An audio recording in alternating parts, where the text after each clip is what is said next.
एक समय की बात है। एक छोटे से गांव में एक किसान रहता था जिसका नाम रामू था। रामू की फसलें हर साल कम होती थीं और उसकी आर्थिक स्थिति भी काफी खराब हो चुकी थी।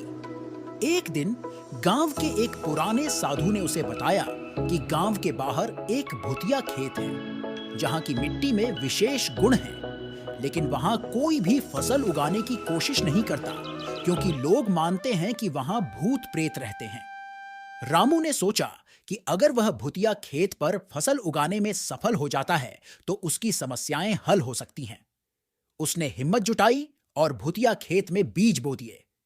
रात को रामू ने देखा कि खेत में अजीब ओ गरीब आवाजें आ रही थी। उसे लगा कि भूतों ने उसकी मेहनत बर्बाद कर दी है, लेकिन वह डरा नहीं और दिन रात मेहनत करता रहा। कुछ हफ्तों बाद रामू ने देखा कि खेत में अच्छी फसल उगाई थी। उसकी मेहनत और विश्वास ने उसकी किस्मत बदल दी थी।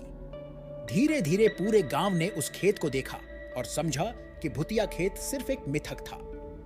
रामू की खेती सफल हो गई और उसकी आर्थिक स्थिति बेहतर हो गई। गांव के लोग भी भूतिया खेत को अब शुभ मानने लगे और उसकी कहानियां आने वाली पीढ़ियों में सुनाई जाने लगी। इस तरह की कहानियां आमतौर पर एक